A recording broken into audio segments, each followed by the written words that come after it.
రేపు 8వ తేదీ ఏలూరు జిల్లా వైఎస్ఆర్ కాంగ్రెస్ పార్టీ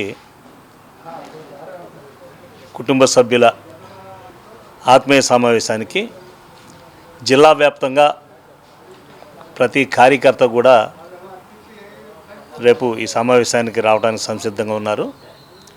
భారీ ఎత్తున జిల్లా కమిటీలు, జిల్లా స్థాయిలో ప్రతి నియోజకవర్గంలో ఉన్నటువంటి అన్ని రకాల కమిటీలు నిర్మాణం చేసుకుని జిల్లా స్థాయిలో మొట్టమొదటి సమావేశంగా భారీగా ఈ కార్యక్రమం జరిగేలాగా ప్లాన్ చేయడం జరిగింది. ఈ కార్యక్రమానికి ముఖ్య అతిథులుగా రీజనల్ కోఆర్డినేటర్, అలాగే శాసన మండలి ప్రతిపక్ష నేతగా ఉన్నటువంటి గౌరవనీయులు బొత్స సత్యనారాయణ గారు, మాజీ మంత్రివర్యులు కారుమూరి నాగేశ్వరరావు గారు, మాజీ పార్లమెంట్ సభ్యులైనటువంటి కోటగిరి శ్రీధర్ గారు, అలాగే పార్లమెంట్ సమన్వయకర్తగా ఉన్నటువంటి మా సునీల్ గారు, 7 నియోజకవర్గాల సమన్వయకర్తల ఆధ్వర్యంలో మొట్టమొదటి జిల్లా వైఎస్ఆర్ కాంగ్రెస్ పార్టీ కుటుంబ సభ్యుల ఈ సమావేశం ఎంతో ప్రాధాన్యత ఉంది. దీనికి రాజకీయంగా ప్రతిపక్షంలో ఉన్నటువంటి వైఎస్ఆర్ కాంగ్రెస్ పార్టీ ప్రతి కార్యకర్తకు అండగా ఉండేలాగా, ప్రతి కార్యకర్తకు బాధ్యతలు అప్పచెప్పి కార్యకర్తను ధైర్యంగా ముందుకు నడిపించేలాగా రేపు నాయకులందరూ కూడా కార్యకర్తలకు దిశ నిర్దేశకత్వం జరుగుతుంది. ఈ రాష్ట్రంలో వైఎస్ఆర్ కాంగ్రెస్ పార్టీ ప్రతిపక్షంగా మరి ఎన్నికల అయిన తర్వాత ప్రతిపక్షంగా ఉండగా ఈ మొట్టమొదటి జిల్లా సమావేశం, జిల్లా వైఎస్ఆర్ కాంగ్రెస్ పార్టీ అధ్యక్షుడిగా నా ఆధ్వర్యంలో జరుగుతున్నట్టు మొట్టమొదటి సమావేశం కనుక దీన్ని అత్యంత గౌరవంగా, ప్రాధాన్యత పరంగా అందరూ కూడా ఈ యొక్క సమావేశంలో వైఎస్ఆర్ కాంగ్రెస్ పార్టీ అంటే జగన్మోహన్ రెడ్డి గారు ప్రతి కార్యకర్తకు ఎంత భరోసా ఇస్తున్నారు, ఎలా ధైర్యాన్ని ఇచ్చి మమ్మల్ని ముందుకు నడిపిస్తున్నారు, జగన్మోహన్ రెడ్డి గారు ఆశయాలను కూడా ప్రజల ముందుకు ఎలా తీసుకెళ్ళబోతున్నాం, డాక్టర్ బిఆర్ అంబేద్కర్ గారి ఆశయాలను జగన్మోహన్ రెడ్డి గారు ఎలా గత 5 సంవత్సరాలు ఎలా అమలు చేశారు, రేపు మళ్ళీ రాబో కాలంలో జగన్మోహన్ రెడ్డి గారు ముఖ్యమంత్రి కావాలి అంటే మేమందరం ప్రతి ఒక్కరం కూడా కార్యకర్తలాగా కలిసి ఎలా పనిచేయాలనేటువంటి ఒక దిక్సూచి మార్గాన్ని మాకు దిశ కూడా చూపించేటువంటి నాయకుల ఆధ్వర్యంలో రేపు ఈ కార్యక్రమం కొనసాగుతుంది. మరి జిల్లాలో, ఏలూరు జిల్లాలో వైఎస్ఆర్ కాంగ్రెస్ పార్టీ ప్రతి కార్యకర్త కూడా జిల్లా సమావేశం, జిల్లా కుటుంబ సభ్యుల ఆత్మీయ సమావేశం అనగానే ఇది ఒక పండుగ కార్యక్రమం రేపు మాకు అన్నట్టుగా సంతోషంగా అందరూ ఉన్నారు. ఈ సమావేశం అత్యంత వైభవంగా జరుగుతుందనేటువంటి నమ్మకం కూడా నాకుంది. చాలా బ్రహ్మాండంగా కార్యక్రమం కొనసాగుతుందనేటువంటి ఉద్దేశం కూడా నాకుంది. రేపు మీటింగ్ ఎన్నికలైన తర్వాత ప్రతిపక్షంగా ఉన్నటువంటి వైఎస్ఆర్ కాంగ్రెస్ పార్టీ ప్రజలకు అండగా ఉంటూ ప్రతి కార్యకర్త కూడా ధైర్యాన్ని నింపి కార్యకర్తకు బాధ్యతలు అప్పచెప్పే దిశగా ఈ వైఎస్ఆర్ కాంగ్రెస్ పార్టీ ముందుకు వెళ్తుంది. జగన్మోహన్ రెడ్డి గారి ఆశయం ఒకటే, ప్రతి కార్యకర్త కూడా ధైర్యంగా బలంగా ఉంటేనే వైఎస్ఆర్ కాంగ్రెస్ పార్టీ కానీ ఏ పార్టీ అయినా సరే పార్టీ మూలాలు బలంగా ఉండాలంటే కార్యకర్త బలంగా ఉండాలి, కార్యకర్తకు ఒక నమ్మకం ఉండాలి, కార్యకర్తకు ధైర్యం కావాలి.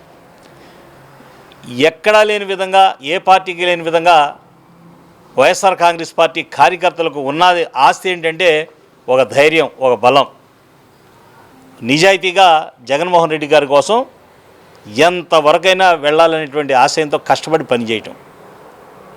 అదే విధానంతో రేపు ఈ పార్టీలో ఉన్నటువంటి ఈ సమావేశానికి వచ్చే పెద్దలందరూ కూడా దిక్సూచిగా అందరికి కూడా మరి కార్యకర్తలకు అందించేటువంటి కార్యక్రమం. ఎందుకంటే ఇవాళ ప్రతిపక్షంలో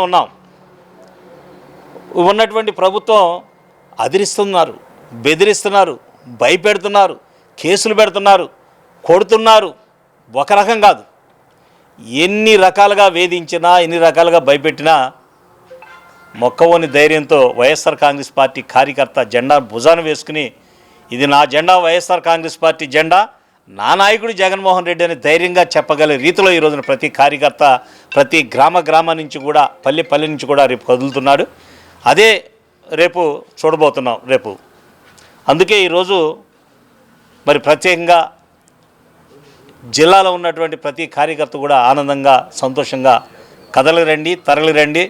వైఎస్ జగన్మోహన్ రెడ్డి గారి నాయకత్వంలో మనం అందరం కలిసి పనిచేసి 7 నియోజకవర్గాల్లో ఉన్నటువంటి ప్రతి సమన్వయకర్తను కూడా మళ్ళీ ఈ 7గురిని కూడా ప్రతి పెద్ద మెజారిటీతో 7గురిని మనం గెలిపించుకునే విధంగా, అలాగే పార్లమెంట్ సభ్యుడిగా ఉన్నటువంటి ఇన్ఛార్జిగా ఉన్నటువంటి మన సునీల్ కుమార్ గారిని కూడా పెద్ద ఎత్తున భారీ మెజారిటీతో గెలిపించిన విధంగా మనం ముందుకు వెళతాం. అదే ప్లానింగ్గా మన నాయకులు మనకు దిశ కూడా మనకి చూపిస్తారనేటువంటి ఉద్దేశం రేపు కార్యక్రమంలో. ఎక్కడ ఏ సమస్య ఉన్నా, ఎలాంటి సమస్యలైనా సరే భయపడకుండా వెనకడుగు వేయకుండా ప్రజల కోసం ప్రతి కార్యక్రమాన్ని కూడా వాళ్ళు చేసేటువంటి తప్పిదాలను ఖండిస్తూ ముందుకు వెళ్తాం. అలాగే వైఎస్ఆర్ కాంగ్రెస్ పార్టీ కార్యకర్తలను బెదిరించినా, వాళ్ళ మీద కేసులు పెట్టినా, వాళ్ళని కొట్లాడుతున్నా, వాళ్ళని ఏ రకంగా హింసిస్తున్నా వాళ్ళకి అండగా ఉండి తీరుతాం. అలాగే జగన్మోహన్ రెడ్డి గారు ఒకటే చెబుతున్నారు, నేనున్నానని భరోసా ఇస్తున్నారు.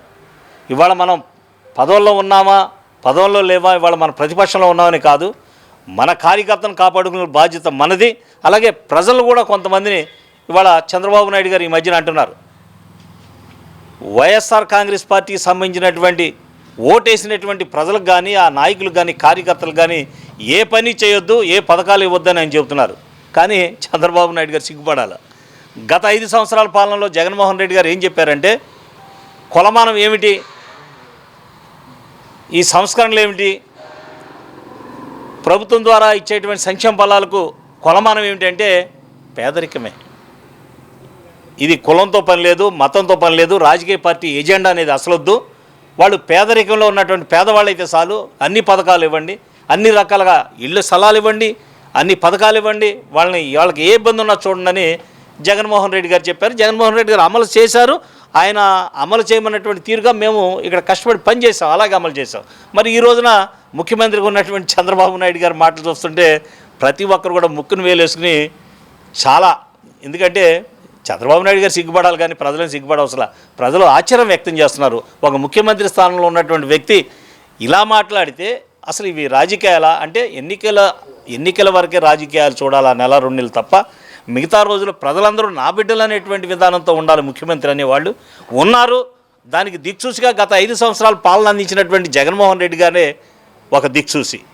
ఆయన చూసి అయినా కూడా చెప్పడానికి ఎంతసేపు తెల్లారు లేచిన కాంచి ఏ పథకం ఇవ్వలేదు, ఏ కార్యక్రమం లేదంటే జగన్మోహన్ రెడ్డి వల్ల ఇది ఇవ్వలేదు, జగన్మోహన్ రెడ్డి వల్ల రాష్ట్రం నాశనం అయిపోయింది, జగన్మోహన్ రెడ్డి వల్ల లోటు బడ్జెట్ వచ్చేసింది, జగన్మోహన్ రెడ్డి వల్ల ఇది చేయలేకపోతున్నాం, జగన్మోహన్ రెడ్డి మొత్తం అంతా తెల్లారు లేచిన కాంచే జగన్మోహన్ రెడ్డి గారు, జగన్మోహన్ రెడ్డి ఇది శ్రీరామ శ్రీరామ శ్రీరామ అంటూ రామనామం జపించేవాళ్ళు పూర్వం. చంద్రబాబు నాయుడు గారి కర్మ ఏంటంటే జగన్మోహన్ రెడ్డిని తలుతున్నాడు. పోన్లే ఆ రకంగా ఆయన పుణ్యం వద్దామని అనుకుంటున్నాం మేము. ముందుగా అందరికీ నమస్కారం. రేపు వైఎస్ఆర్ కాంగ్రెస్ పార్టీ కుటుంబ సభ్యుల ఆత్మీయ సమావేశం డిఎన్ఆర్ గారి ఆధ్వర్యంలో జరగబోతుంది. మరి ఎన్నికల ఫలితాల తర్వాత మరి మొట్టమొదటిసారిగా మరి వైఎస్ఆర్ కాంగ్రెస్ పార్టీ ఏలూరు జిల్లా కుటుంబ సభ్యులందరూ మరి కలవడం జరుగుతుంది.